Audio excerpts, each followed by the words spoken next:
What do we date modern Indian civilization back to? Is it 5,000 years since ago? the Indus, 4,000. yeah, since the discovery of the Indus Valley civilization, you know, we have to accept that civilization in India is at least 5,000 years old. Deep within the heart of India, a breathtaking structure lies hidden in plain sight.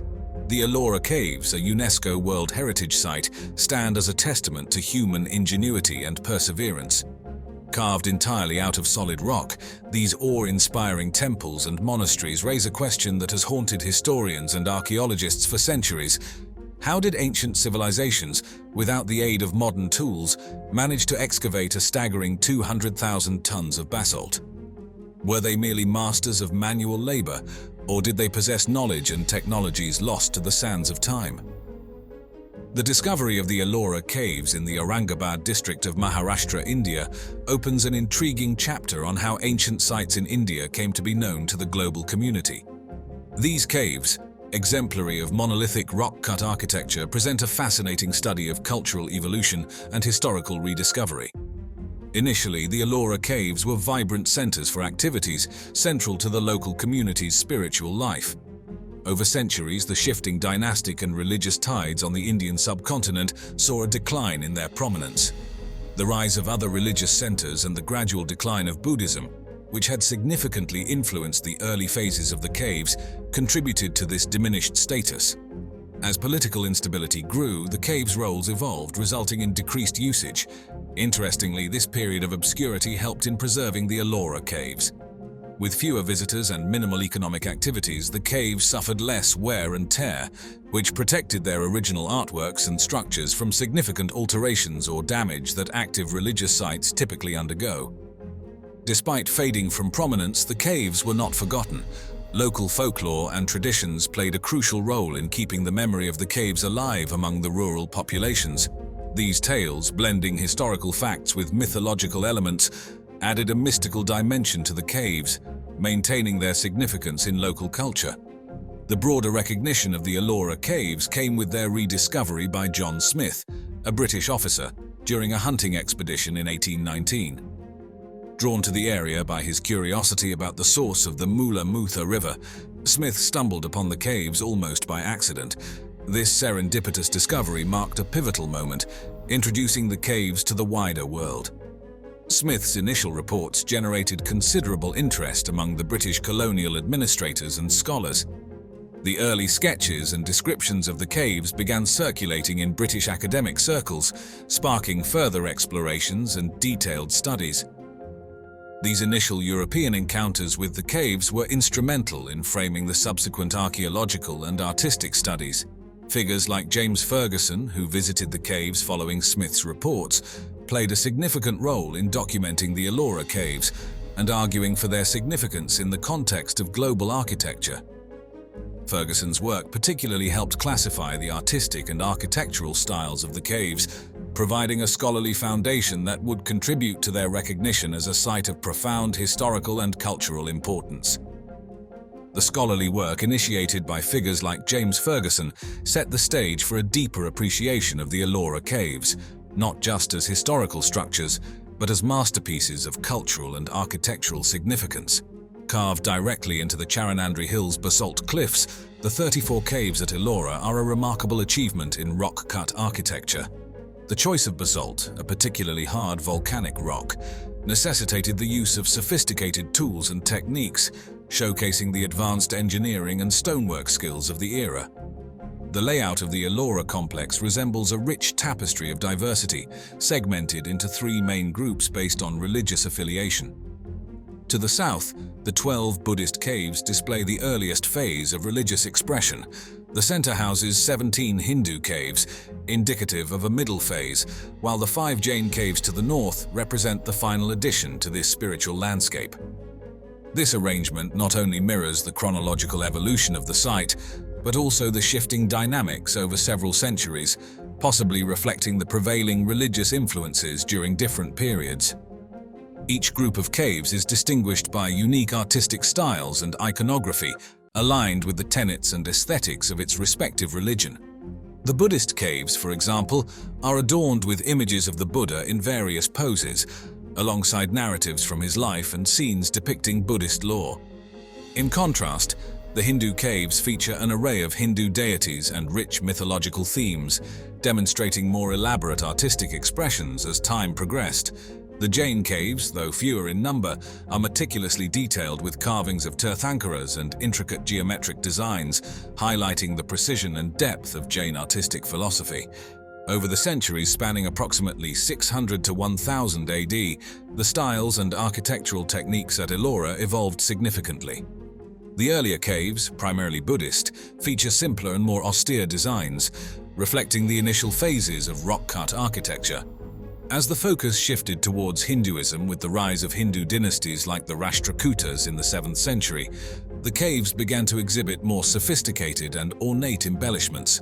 This trend continued and even expanded with the later addition of Jain caves in the 9th century, underpinned by royal patronage, which introduced larger sculptures and complex multi-storied structures to the site. As we delve deeper into the architectural prowess demonstrated at the Allora caves, the sheer scale of the endeavor becomes even more evident. Carved into the hard basalt cliffs of the Charanandri Hills, these caves are not just a showcase of ancient art but also a monumental engineering achievement. The Kailasa Temple, also known as Cave 16, is particularly noteworthy. It's estimated that about 200,000 tons of basalt were removed using rudimentary tools like hammers, chisels, and picks. This amount of rock removal dwarfs that of the Parthenon in Athens, making the temple all the more impressive. Comparing these feats to other historical constructions puts the Allora caves in perspective. For instance, while the tombs of the Valley of the Kings in Egypt are also carved into rock, the limestone used there is much softer than the basalt at Allora and the scale of excavation smaller per tomb. Additionally, the construction of the Roman Colosseum involved quarrying and transporting stone blocks, rather than carving directly into bedrock, highlighting the unique challenges faced by the artisans at Allora. The labor required for such a massive undertaking at Allora was immense. Hundreds of artisans would have worked in shifts, continuously, over several decades. This not only required physical endurance, but also advanced planning and precision. The artisans had to ensure that each layer they carved matched the overall design perfectly, as any mistake would be irrevocable. They likely used a combination of geometric planning and three-dimensional visualization to achieve this level of detail. The sophistication didn't stop at carving. The use of iron tools during this period in India was critical, enabling the artisans to shape the hard basalt effectively. These tools were not just for fine detailing, but also for removing large volumes of rock, demonstrating the advanced metalwork techniques of the time. Furthermore, the hydraulic engineering incorporated into structures like the Kailasa Temple was ahead of its time. Sophisticated drainage systems were designed to manage the heavy monsoon rains typical of the region. These systems, which included channels and gutters carved directly into the rock, were crucial for preventing water damage and erosion. This approach to water management, focusing on local water diversion, contrasts with contemporary systems like Roman aqueducts, which transported water over long distances but addressed different engineering challenges. An intriguing theory about the Allora caves adds another layer of complexity to their design. It's suggested that the layout and orientation of certain caves may align with specific astronomical events, such as solstices and equinoxes. This alignment could mean that during these key times of the year, sunlight would dramatically illuminate specific sculptures or carvings within the caves, creating a play of light and shadow that was both symbolic and spectacular. Such celestial alignments would not only have enhanced the aesthetic and spiritual experience, but also demonstrated a profound understanding of astronomy. As we further explore the complexities and grandeur of the Allora caves, it becomes clear that their art and iconography are as diverse and profound as the engineering feats behind their construction. The Buddhist caves, far from being mere retreats, are vibrant narrative canvases that tell the story of Buddha's life and teachings through detailed sculptures and architectural designs. Cave 10 is a prime example, featuring a large stupa overlooked by a colossal statue of Buddha in a preaching pose. The walls around it are richly adorned with scenes capturing key moments from his journey towards enlightenment and his subsequent efforts to impart his wisdom to others. In contrast, the Hindu caves at Allora are dominated by dramatic and intricate reliefs of gods and goddesses from the expansive Hindu pantheon. The most notable among these is Cave 16, the Kailasa Temple, which is not just an architectural marvel but also a canvas for mythology. Carved to represent Shiva's mountain abode, it is replete with scenes from the Ramayana, the Mahabharata, and the various exploits of Lord Shiva himself. This cave stands out as a monumental freestanding structure, sculpted entirely from a single rock, showcasing an entire mythological narrative in stone. Similarly, the Jain caves, particularly Cave 32, known as the Indra Sabha, feature meticulous carvings that reflect Jain values of symmetry and asceticism. These caves are adorned with delicate carvings of lotus flowers, celestial beings, and intricate geometric patterns. The detailed depictions of the Tirthankaras in various poses of meditation and teaching further emphasize the Jain philosophical outlook and its emphasis on tranquility and enlightenment. Drawing an interesting comparison, the nearby Ajanta caves, although similar in being a rock-cut complex, present a different artistic and functional focus. Exclusively Buddhist, the Ajanta caves primarily served as monasteries and prayer halls, and are renowned for their exquisite wall paintings and sculptures that depict scenes from the Buddha's life and the Jataka tales. Unlike Allora, Ajanta features caves with horseshoe-shaped facades and lacks the architectural diversity seen in Allora. Each cave at Ajanta is dedicated to a single tradition, whereas Allora presents a more eclectic architectural panorama, including the astonishing Kailasa Temple. This diversity at Allora not only highlights a broader spectrum of life, but also showcases the evolution of rock-cut architecture from purely monastic uses to elaborate temples and intricate pilgrimage sites, carved into the face of the same mountains. The story of the Longu Caves discovery begins quite unassumingly with Wu Anai, a local farmer in the small village of Xianbeikun in Zhejiang province, China. This region, picturesque with its lush landscapes and traditional farming, was not known for archaeological treasures. It's really important to understand that archaeology is often driven by accidental finds. However, the persistent issue of a village pond that wouldn't dry up, despite extensive efforts to pump it for irrigation, piqued the curiosity of Wu and his neighbors. Determined to find the reason, they funded the use of rudimentary pumps, and after 17 days and over 20,000 cubic meters of water pumped out, they uncovered what appeared to be a man-made cavern entrance, revealing the first of the Longu Caves, later dubbed Cave 1. Someone made it, and it involved a very large amount of organized labor. There had to be the will and the intent in order to do that. This cave, an architectural wonder with exquisite hand-chiseled carvings, stairways and sturdy columns, was just the beginning. Word of this remarkable find spread rapidly across the region, capturing the imaginations of both the public and the academic world. The discovery was so stirring because of its unexpected nature and the sheer magnitude of the caves. Motivated by the initial find, the local community continued to fund the exploration, and by the end of 1992, 4 more caves had been identified. There's a bunch of these things. There's a bunch of things like that. They're just like, Each cave was unique in design and hinted at a sophisticated yet mysterious civilization that had left no other record behind. Recognizing the potential historical and cultural significance of these caves, the Chinese government quickly stepped in. They took measures to protect the site and supported further scientific studies to explore these enigmatic structures more thoroughly. This governmental intervention mirrored the actions taken after other major archaeological discoveries in China, such as the Terracotta Army, uncovered by local farmers in Shaanxi in 1974. It's a wonderful mystery, and it deserves much further attention. Both the Longu Caves and the Terracotta Army were stumbled upon by locals engaged in ordinary tasks, yet these finds were anything but ordinary.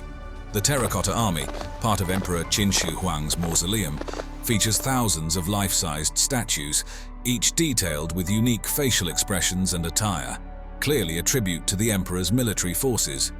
In contrast, the Longu Caves, with their vast underground spaces expertly carved from solid rock, offer no such clues about their creators or their purpose, remaining shrouded in mystery.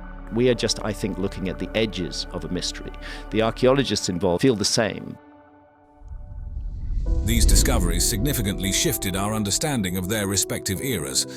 The terracotta army provided a window into the military aesthetics and rituals of the Qin dynasty, while the Longu Caves have puzzled historians due to their lack of any historical documentation. Both sites have undergone intense scholarly scrutiny and ongoing research, as experts from around the world try to uncover the secrets they hold and the stories they might tell about the ancient peoples of China.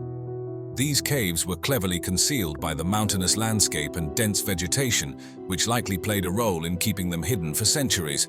The region's rocky terrain further protected these man-made wonders from natural erosive forces, preserving their pristine condition through the ages.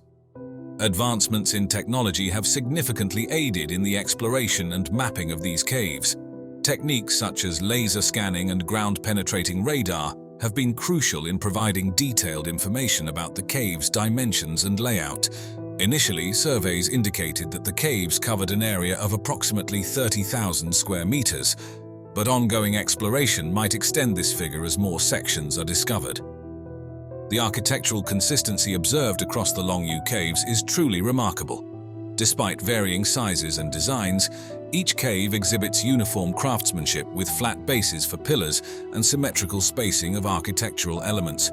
This uniformity suggests they were likely constructed under the centralized direction of a single authoritative entity, possibly a local ruler or a unified government during that era. The choice of siltstone for construction, a material easier to carve than granite or basalt, allowed for the creation of smooth walls and intricate carvings, showcasing an advanced understanding of material properties and structural engineering. This is evident in the high ceilings supported by massive stone pillars designed to distribute weight evenly throughout the caverns. The caves are not only a feat of engineering but also of artistry. The internal structures include complex water channels that likely serve to prevent flooding and maintain a stable internal environment, alongside ornate gutters and meticulously carved bridges that enhance both the functionality and aesthetics of these spaces. The scale of excavation involved is staggering, with an estimated 1 million cubic meters of rock removed using basic iron or bronze tools. This massive endeavor would have required thousands of laborers over several decades, if not centuries, highlighting the significant human effort and organization required. Detailed examinations of the tool marks and techniques on the cave walls offer archaeologists valuable insights into the technological capabilities of the time. Furthermore, carbon dating of some cave sections indicates their construction dates back to at least the Eastern Zhou dynasty, over 2,000 years ago. This ancient origin adds to the mystery and allure of the caves. The Longu Caves, with their vast chambers and no historical records to explain their construction, have sparked a plethora of theories about their original purpose. One popular theory is that the caves were used as ancient storage silos. Researchers supporting this idea point to the stable temperature and humidity levels inside the caves, conditions ideal for storing perishables. The interior layout, featuring platforms and ledges, seems perfect for organizing goods, while the intricate water management systems might have been designed to control moisture levels, ensuring that stored items remained preserved. Another theory suggests that these caves served as royal tombs or burial sites for nobility. This wouldn't be out of place in ancient traditions worldwide, where elaborate resting places were often constructed for the elite. The extensive labor and detailed craftsmanship involved in creating the Longu Caves imply they were built for significant individuals. However, the complete absence of artifacts or human remains commonly found in other tombs casts doubt on this theory. Some believe the caves had a religious or ceremonial purpose, considering how their secluded and quiet interiors would be suitable for spiritual activities.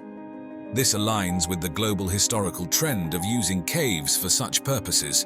The uniform design and orientation of the caves could suggest they were specifically planned for processions or religious ceremonies, although the lack of religious symbols or artifacts challenges this theory. A more practical perspective is that the caves were quarries.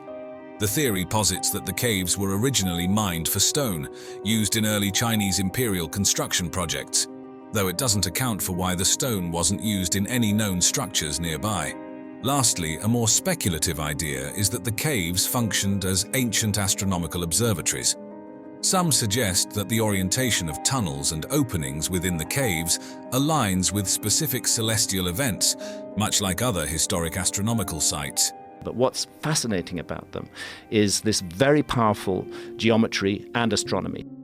This would imply a sophisticated understanding of the stars by the creators of the Longu Caves, though hard evidence for this theory is still lacking. When we compare the architectural marvels of the Longu Caves in China with Petra in Jordan, also known as the Rose City, we dive into a fascinating study of ancient ingenuity and artistic mastery.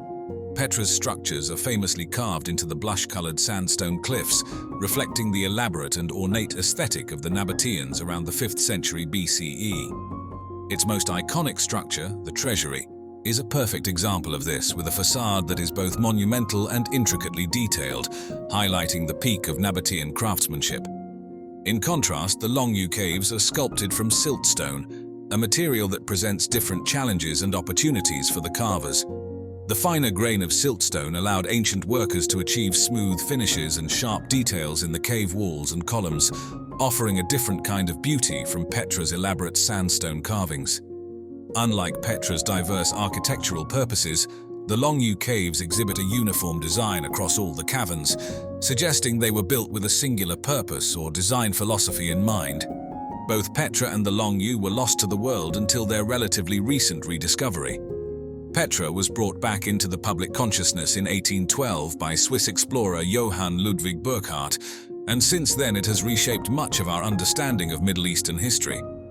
Despite the grandeur and historical significance of both sites, they share a profound mystery: the absence of detailed historical records explaining their construction. While Petra does have some inscriptions and texts that offer minimal insights, the Longu Caves are surrounded by complete silence in historical records, with no writings found to date that reference their creation. This lack of documentation has left historians and archaeologists piecing together clues and forming theories that range from practical to speculative in an effort to understand these magnificent constructions. It's the real-life discovery of Derinkuyu, the largest underground city in Turkey's historical region of Cappadocia. Carved from the soft volcanic rock and buried in secrecy, this subterranean labyrinth was not only a marvel of ancient engineering, but a crucial fortress in times of danger. This area is known for its soft volcanic rock formations called tuff, which are relatively easy to carve and were crucial in the development of numerous underground dwellings, with Derinkuyu being the most extensive. The city was rediscovered in 1963 by accident when a local man, during home renovations, knocked down a wall to find a passage leading to this vast ancient network. And he took a sledgehammer to one of the walls, and when the walls came down, he saw that it was an opening into a cave. This discovery unveiled a complex that extends more than 85 meters below the Earth's surface, hidden under what was thought to be just a typical Turkish rural settlement. He had come to an opening where there were several other passages that he could take. And then he said, you know what, this is a little bit too much. So he ended up calling the authorities. The origins of Derinkuyu are shrouded in mystery, but it is widely believed that the Phrygians, an ancient Indo-European people, initiated its construction in the 8th to 7th centuries BCE. Over the centuries, various groups expanded it, especially during the Byzantine era as a sanctuary from the 7th to the 11th centuries, amidst the Arab-Byzantine Wars. The city served as a formidable refuge from Muslim-Arab incursions, capable of sheltering up to 20,000 people along with their livestock and supplies for extended periods. The city's architecture can be compared to that of a massive ancient submarine nestled under the rock, designed to be airtight and self-sufficient, mirroring a submarine's ability to provide safety against external perils with its life support systems. Derinkuyu is equipped with air shafts for ventilation and water wells that supported life independently from the outside world, protecting its inhabitants from the threats of war and invasion. The engineering marvel of Derinkuyu is as ingenious as it is expansive. The entire city was manually carved from volcanic rock, with corridors strategically designed to maximize space and functionality. It features everything necessary for prolonged underground life, including stables, churches, schools, and multiple storerooms. The fact that they found a chapel gave to the theory that Christians were hiding there. These spaces not only served their primary functions, but also doubled as meeting halls, illustrating a well-organized community capable of thriving under the surface. The city's layout and the architectural choices made reflect a profound understanding of both defensive strategy and urban planning, making Derinkuyu a fascinating study in ancient engineering and survival tactics.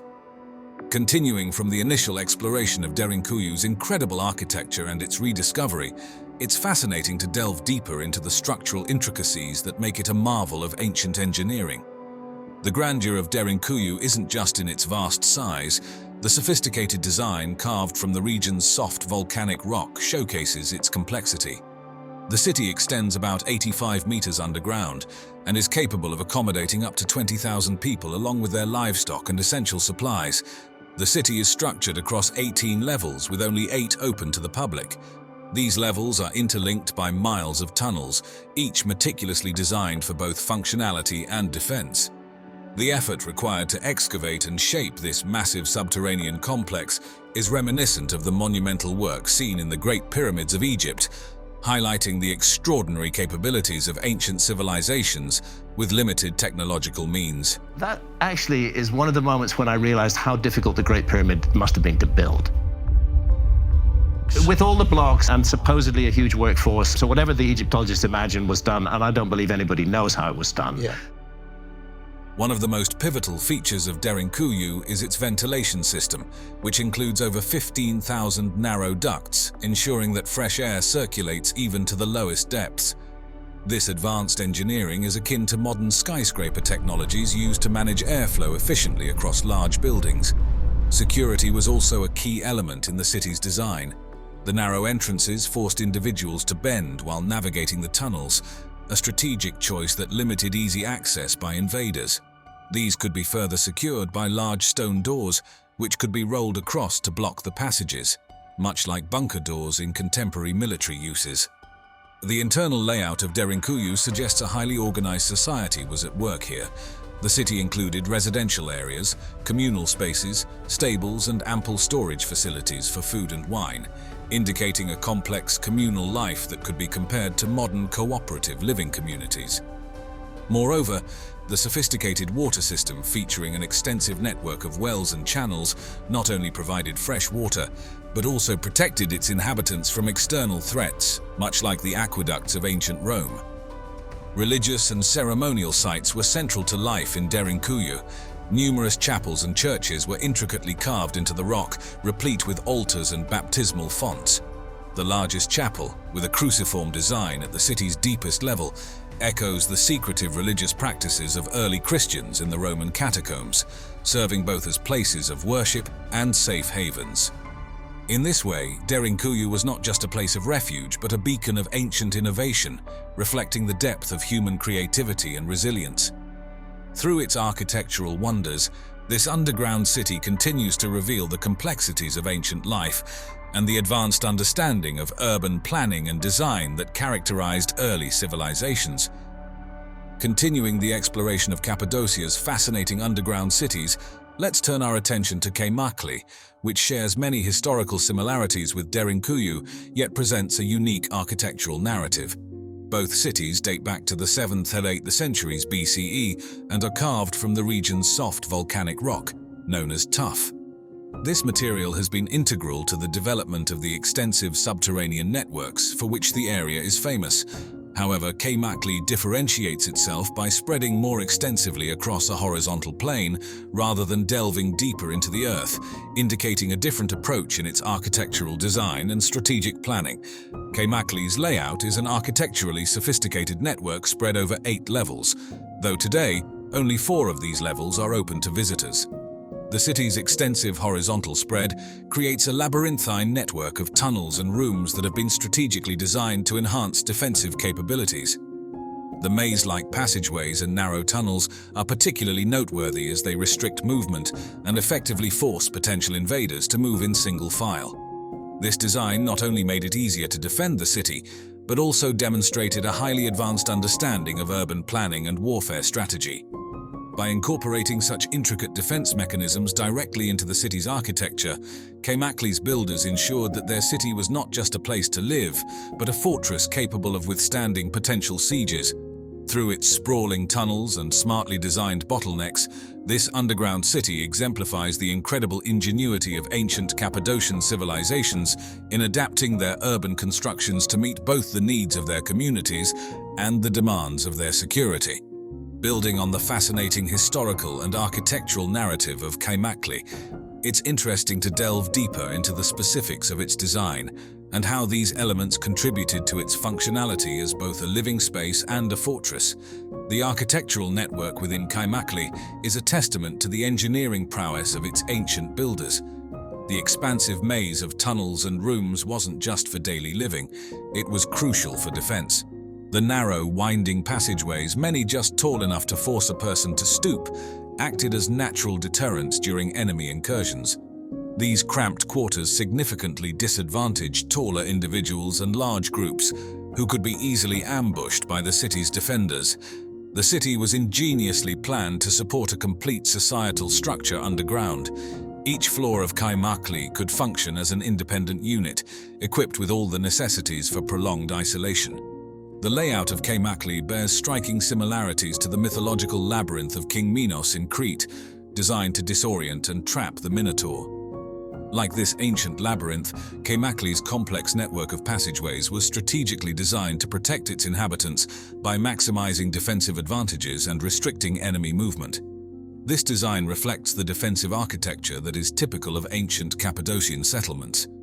Unlike Derinkuyu's vertical expansions, Kaymakli's more horizontal spread allowed for easier communication and movement of troops within the city during emergencies, offering a strategic edge. Overall, Kaymakli not only showcases the architectural innovations of its time, but also symbolizes the ingenuity of ancient societies in leveraging their environment for survival. From its communal living spaces to its defensive mechanisms, the city illustrates a sophisticated understanding of urban planning and military defense that was remarkably advanced for its era. If you have a relatively short time frame to deal with, then searching for a lost civilization becomes much more complex and much more difficult. But if you have a very long time frame to deal with, there's much more material to investigate. Was the city of Petra always known as Petra? From the Bible, we learn that the oldest name for Petra is Seir. Beneath the rose-red cliffs of Petra, an ancient city carved into sandstone holds mysteries that have puzzled scientists for centuries. First organization of human beings that deserve to be called a civilization. Recent discoveries in this lost city have surprised experts, challenging our understanding of ancient civilizations. As shadows reveal new celestial alignments on the grand facades and columns during the equinox, we are left wondering, what secrets do the stones of Petra still hold? I don't think we're looking at coincidence here. There's too much going on. I think coincidence is a very weak explanation for what's happening. The story of Petra, often called the Lost City, stretches back to as early as the 4th century BCE, when it was founded and rose to prominence by the 1st century BCE as the capital of the Nabatean kingdom. Nestled in the cliffs of vibrant red, white, pink and sandstone, Petra was at the heart of a bustling trade empire. Its strategic location on the spice trade routes connected it with far-flung regions from China and India to southern Arabia, and on to Egypt, Syria, Greece and Rome. You go to Egypt and you'll find influence of the Nabateans. Everywhere we look, we find some reference at some time to the Nabateans. The city thrived not just commercially but culturally and architecturally, demonstrating advanced techniques in water conservation. Its engineers crafted an intricate system of dams, cisterns and water channels that sustained both the city's population and its agriculture through harsh desert conditions. However, following its annexation by Rome in 106 CE, Petra began to experience a slow decline. Initially, it flourished under Roman influence, but as trade routes shifted towards the sea and devastating earthquakes struck in the 4th and 6th centuries, the city gradually lost its former glory. By the time the Islamic conquests swept through in the 7th century, Petra was reduced to a shadow of its former self, mainly inhabited by a few local Bedouin tribes who lived among the ruins and closely guarded its secrets. Throughout the Middle Ages and well into the 18th century, Petra remained enveloped in obscurity, particularly to the Western world. The Crusaders controlled the region briefly in the 12th century and even established a fortress there, but knowledge of Petra's once grandeur was limited to local tribes and a few knowledgeable Arab scholars. The renowned 14th century explorer Ibn Battuta mentioned Petra during his travels, describing it as a remote place with buildings impressively carved into rock faces. This period in Petra's history mirrors that of another ancient city, Machu Picchu in Peru, which also remained hidden from Western awareness until its rediscovery in 1911 by Hiram Bingham. Both cities were advanced in manipulating their natural environments, Petra with its sophisticated water management systems, and Machu Picchu with its terraced fields and intricate urban planning. The prolonged European ignorance of Petra lasted until the 19th century, with the region fading into the realm of myth and legend. Many in Europe were completely unaware of Petra's existence, despite ancient texts hinting at the architectural marvels that lay hidden in the Jordanian mountains. This mystery persisted until explorers reintroduced Petra to the Western world, bridging the gap between ancient lore and modern recognition. Johann Ludwig Burckhardt, born in 1784, was a Swiss traveler and scholar whose profound curiosity and academic prowess led him to significant contributions towards the Western understanding of lost or lesser-known ancient sites. Mastering multiple languages and immersing himself in various cultures, Burckhardt developed a particular fascination with Petra, an ancient city whose whereabouts had slipped from European knowledge.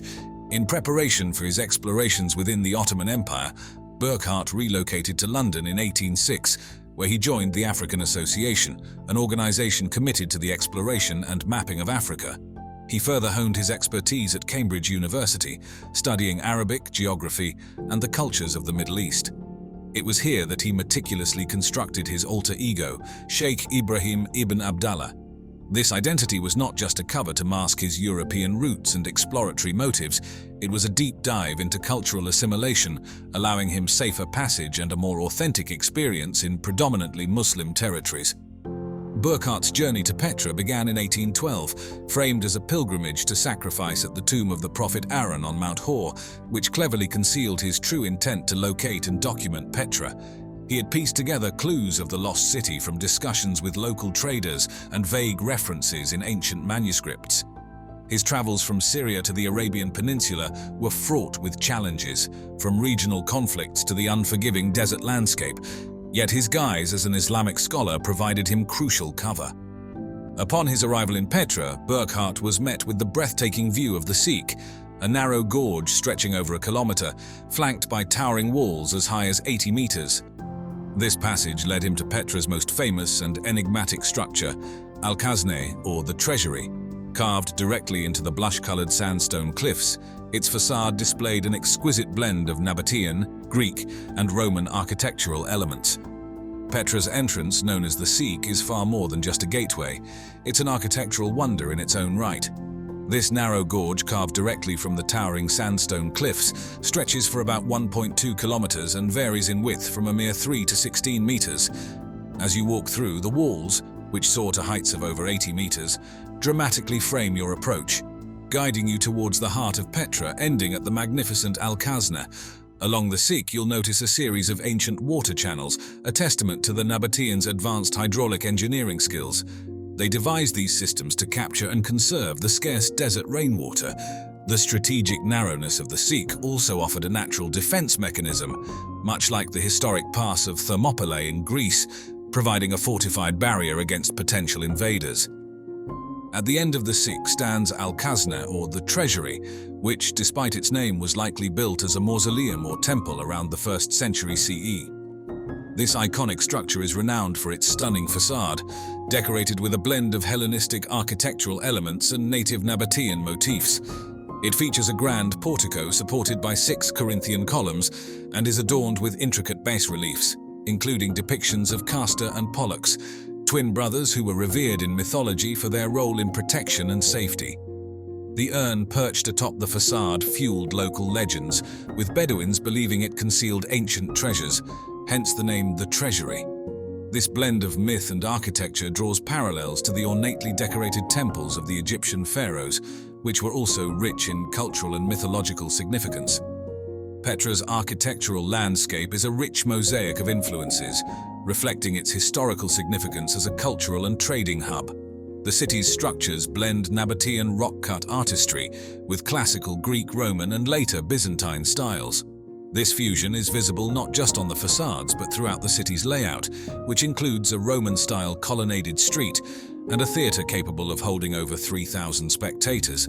Carved directly from the rock, Petra's theatre echoes the design of ancient Greek theatres such as Epidaurus, yet it is uniquely Nabatean in its execution, showcasing their extraordinary skill in stone carving. This architectural diversity highlights the city's role as a melting pot of various civilizations throughout history, each leaving their mark on its stones and streets. Among the monumental structures in Petra, the monastery known as Ad Dea stands out for its architectural splendor akin to that of the Treasury, yet it occupies a more secluded and solemn location. The journey to reach the monastery is an adventure in itself, involving a challenging climb of over 800 steps carved directly into the rock, which naturally limits the number of casual tourists who visit. Originally constructed as a Nabatean temple in the 3rd century BCE, the structure was later repurposed as a Christian chapel during the Byzantine period. Its facade, adorned with a massive urn and framed by towering columns, rivals the grandeur of the Parthenon in Athens. However, the isolation of the monastery adds a layer of spiritual retreat, contrasting with the civic pride of the Parthenon. Petra's allure as a mysterious and adventurous location was catapulted into popular culture by its appearance in the film Indiana Jones and the Last Crusade. The movie features Petra's treasury as the fictional entrance to the final resting place of the Holy Grail, which not only captured the imaginations of viewers worldwide, but also significantly boosted tourism to the site. This depiction in the film perfectly aligned with the themes of discovery and exploration, underscoring how media can dramatically shape the perception and economic realities of archaeological sites. Aptly named Mountain River Cave, this immense cavern boasts a river running through its vast expanse. The cave's discovery is a fascinating tale of chance and exploration. In 1991, a local farmer named Ho Khan stumbled upon its entrance while seeking shelter from a storm. Despite this early discovery, the cave's true enormity remained a mystery until 2009, when British cavers, led by Howard and Deb Limbert from the British Cave Research Association, conducted a thorough exploration and mapping of the site, unveiling its full grandeur. Doong Cave is staggeringly vast, measuring over 5.5 miles in length. Its ceilings soar up to 650 feet high, with some sections stretching as wide as 490 feet. To put this into perspective, the cave could easily accommodate a New York City block complete with 40-story skyscrapers. The main passage alone is more than 3.1 miles long, ranking it among the most expansive underground spaces ever discovered. The sheer scale of Doong is mind-boggling, making it a true natural wonder. The geological formation of Doong Cave dates back approximately 2 to 5 million years. The cave was sculpted by the persistent flow of river water, eroding the limestone beneath the Annamite Mountains. Over time, the roof of the river's tunnel collapsed, creating massive skylights that allowed sunlight to pour in and a jungle to flourish within the cave. That hole up there collapsed and dropped all of this rubble here. Doong Cave is renowned for its monumental stalagmites, some of which reach towering heights of up to 230 feet. These majestic limestone formations, created by the slow drip of mineral-rich water over millions of years, are among the tallest in the world. To visualize their scale, consider that the largest stalagmites in Doong are taller than the Statue of Liberty. Equally impressive stalactites hang from the cave ceiling, forming intricate chandeliers of stone. A dynamic, fast-flowing river courses through Doong Cave, primarily fed by seasonal rains. This river has sculpted the cave's smooth rock formations and carved out deep, crystal-clear pools and lakes. During the rainy season, the river swells, rendering parts of the cave inaccessible due to flooding. These aquatic features not only enhance the cave's aesthetic, but also contribute to its unique ecosystem. The sound of rushing water echoes through the vast chambers, creating a serene yet powerful ambience. The river's erosive power over millions of years is responsible for much of the cave's enormous size and intricate rock formations. The sound here or the lack thereof, is deafening. In a remarkable natural phenomenon, sections of Doong Cave host their own thriving ecosystems, often referred to as the Garden of Eden. These jungles exist due to roof collapses that have created large skylights, allowing sunlight to penetrate the cave's depths. This natural light supports the growth of unique flora, including small trees, ferns, and mosses, which thrive in the humid environment. The sight of a verdant jungle flourishing hundreds of feet below the surface is surreal, making these areas look like a lost world hidden beneath the earth. This lush greenery contrasts starkly with the surrounding limestone formations, adding to the cave's mystique. Doong Cave's floor is sprinkled with rare cave pearls, a natural phenomenon where layers of calcium carbonate accumulate around grains of sand over centuries. These pearls, some as large as baseballs, are formed in pools where water agitation keeps the nuclei in constant motion, allowing even coating. The presence of such large and perfectly rounded cave pearls is exceptionally rare, making them one of the cave's most fascinating features. One of the most iconic formations within Doong Cave is the Hand of Dog stalagmite, a structure resembling a giant dog's paw. This formation has become a popular landmark for explorers, symbolizing the cave's grandeur and the whimsical shapes nature can produce. The Hand of Dog serves as a point of reference within the vast expanse of the cave, often appearing in photographs that capture the cave's interior. Its unique shape sparks the imagination, adding an element of wonder and personality to the already awe-inspiring cave environment. The cave walls of Doong are adorned with ancient fossils, providing a glimpse into the region's prehistoric past. Among these fossils are remnants of marine life, indicating that this area was once submerged under a vast ocean millions of years ago. These fossilized remains include imprints of shells and skeletal fragments. Exploring Doong Cave is not for the faint of heart. The journey to the cave itself is arduous, involving a trek through dense jungle and rugged terrain. I kind of like to be surprised, you know. Holy cow! Once inside, the challenges continue as explorers navigate through vast underground chambers, some of which require swimming or using ropes to climb. The cave's sheer size and complexity pose significant challenges for mapping and study. This adventure is both physically demanding and mentally exhilarating, attracting only the most intrepid adventurers and scientists. Given its pristine condition and ecological significance, ongoing efforts are in place to protect Doong Cave. The Vietnamese government, in collaboration with environmental organizations, has established strict guidelines for tourism and exploration to minimize human impact. Only a limited number of guided tours are permitted each year, ensuring that the cave's delicate ecosystem remains undisturbed. These measures help preserve the cave's natural beauty and ecological integrity, allowing future generations to experience this magnificent natural wonder. The Cham civilization, which flourished from the 2nd century to the 17th century in central and southern Vietnam, was a sophisticated culture known for its advancements in maritime trade, architecture, and sculpture.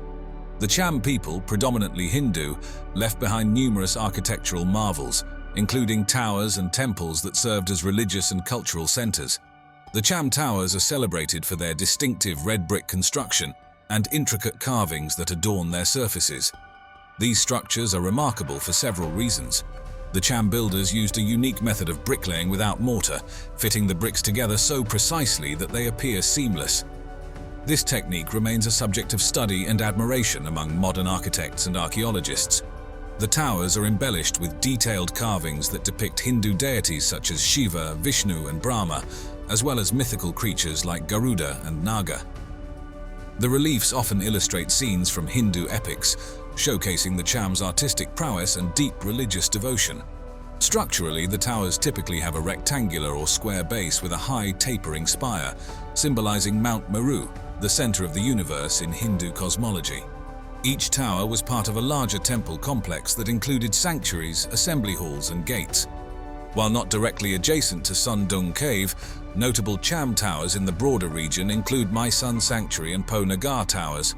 These sites provide context for the Cham presence in the area and are crucial for understanding their architectural and cultural impact. My Sun Sanctuary was rediscovered in the late 19th century by French archaeologists, including Camille Paris, who first documented the site in 1898. Subsequent explorations were conducted by Henri Parmentier and others in the early 20th century. My son served as a religious center and the burial place for Cham kings and national heroes. The site contains over 70 temples and towers constructed between the 4th and 14th centuries, representing the height of Cham architecture. The sanctuary's towers are arranged in clusters, each dedicated to a different deity. The most prominent structure is the B1 Tower, dedicated to Shiva, featuring elaborate carvings and a symbol of Shiva. Ponagar Towers, located in Nha Trang, were documented by French explorers in the 19th century. The site has been a place of continuous worship since its construction, which dates back to the 8th century.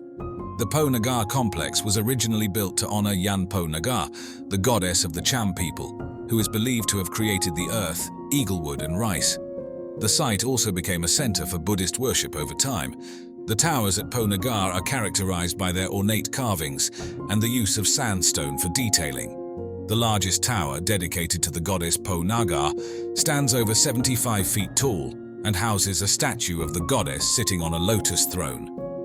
The Binden Towers, located in the Binden province, showcase the later Cham architectural style, which includes more ornate carvings and the use of sandstone in addition to brick. These towers were built between the 11th and 13th centuries. This stunning formation, comprising thousands of interlocking basalt columns, captivates with its geometric perfection and mystifying origins. They're finding these giant geometrical earthworks and evidence of very large populations. While scientific explorations attribute these awe-inspiring structures to volcanic activities, local legends and ancient tales suggest otherwise, hinting at colossal figures sculpting this landscape. I have heard more stories about giants, and I have found that there is support for this. As we delve deeper, parallels with other enigmatic megalithic sites, such as the colossal Baalbek stones, stir the imagination. This is called the Trilithon. Each of these 3 blocks weighs 900 tons. Could there be a grain of truth to these myths?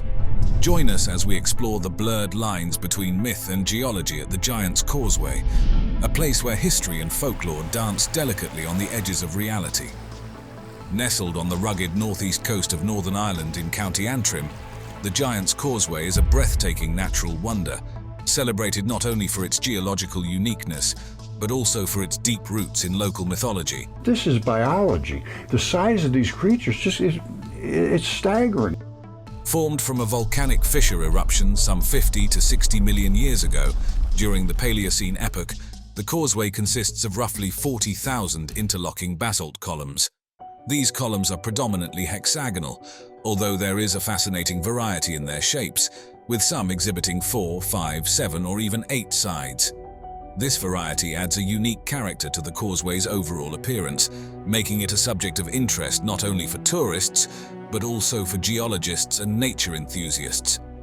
The allure of the Giant's Causeway is magnified by the legendary tales of Finn McCool, or Fionn MacCumhale, a giant renowned for his strength and wisdom, who is said to have called the Antrim coast his home. According to Gaelic mythology, Finn was once challenged by the Scottish giant Benandonna. Rather than shrink from this daunting adversary, Finn constructed the causeway across the North Channel as a means to meet his foe without the peril of the sea. Finn started throwing boulders into the sea, creating a rocky bridge where Benandonna resided. This act of engineering is depicted as a monumental feat, showcasing Finn's resourcefulness and might. The tales take a humorous turn when Finn, realizing Benandonna's imposing size, relies on his wife Una's cunning to save him. She disguises Finn as a baby, and when Benandonna sees the size of the infant, he flees in terror, destroying the causeway behind him to prevent pursuit. If that was the size of the baby, just how huge was the father? This clever twist not only highlights the wit often celebrated in Irish folklore, but also underlines the cultural significance of storytelling in understanding and preserving history. Drawing an interesting parallel, the causeway shares thematic elements with Norse mythology's Bifrost, the burning rainbow bridge that connects Midgard, the realm of humanity, to Asgard, the home of the gods. Both structures, whether connecting lands or realms, symbolize significant passageways in their respective mythologies, embodying themes of challenge and transition. Today, the Giant's Causeway stands as a major tourist destination, attracting visitors from around the world who seek to immerse themselves in its natural beauty and legendary tales. It plays a pivotal role in the cultural heritage of Northern Ireland, embodying a blend of humour, bravery and cleverness, key traits cherished in Irish folklore. The enduring popularity of these legends ensures that the mythical and natural heritage of the Giant's Causeway continues to inspire awe and pride, bridging the gap between the past and the present.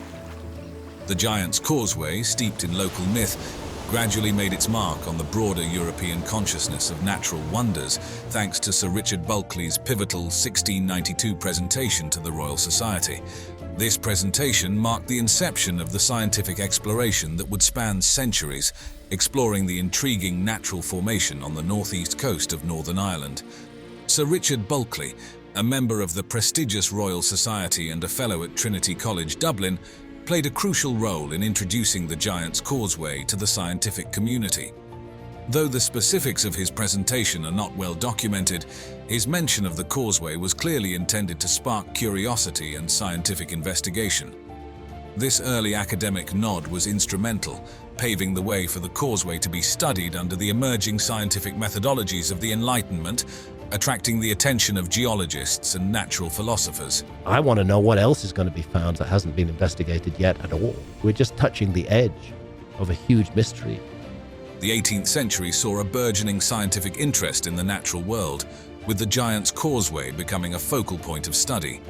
The unusual basaltic columns drew scientists, prompted by Bulkeley's mention, to theorize about their origins. This period was marked by significant debates, notably between Neptunism and Plutonism. Neptunism posited that the rocks had formed from minerals crystallizing in the oceans, suggesting that the causeway's columns were sedimentary deposits. In contrast, Plutonism argued these structures were the result of volcanic activity, where molten basalt cooled and contracted to form the hexagonal columns. Championed by James Hutton in the late 18th century, Plutonism eventually won out and is now the accepted explanation for the formation of the Giant's Causeway. Turning our gaze to a similar marvel, Fingal's Cave on the Scottish island of Staffa offers a compelling parallel to the Giant's Causeway. Both are characterized by strikingly similar hexagonal basalt formations, and both are steeped in connected folklore. Fingal's Cave is said to be named after the same giant linked to the causeway. This shared geology and lore have spurred theories of a possible geological bridge once connecting Ireland and Scotland, highlighting not only the shared natural wonders, but also the rich cultural ties between the two regions through their legends. This comparison deepens our appreciation of how geological formations can weave together the fabric of myths across lands. Fingal's Cave on the uninhabited island of Staffa is a place where geological wonder meets literary inspiration. Its discovery by the modern world came in 1772 when Sir Joseph Banks, already famed for his voyage with Captain James Cook, explored the cave. During his tour of Scotland, he was struck by the natural architecture of the cave. Banks's vivid descriptions in his letters and journals captivated the British public and intellectuals alike, spreading its fame far and wide. His portrayal helped cement the cave's status as a natural wonder, drawing artists, writers, and eventually tourists, especially during the popular Grand Tour period in Europe. The name Fingal's Cave owes its origin to James Macpherson's literary work, which claimed to translate ancient Gaelic poetry, although it was later debated and considered largely his own creation. Nonetheless, the popularity of these poems romanticized Scottish history and added a mythical quality to the cave, linking it with the hero Fingal. This association not only named the cave, but also framed it within a narrative of heroic deeds and a mystic past, reinforcing it as a symbol of Scottish pride and identity.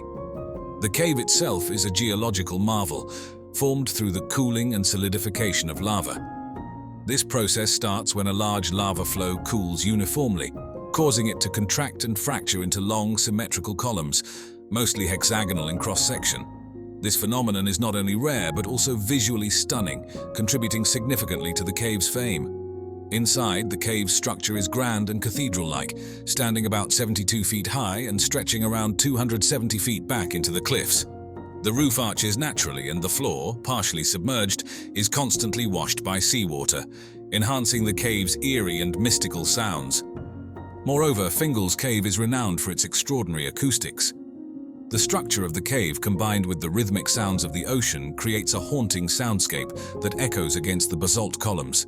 This auditory feature significantly influences the cave's allure and has inspired numerous artists, playing a crucial role in the cave's artistic legacy. Through its natural beauty and the echoes of its columns, Fingal's cave continues to be a source of fascination and inspiration, weaving together the strands of nature, myth, and art.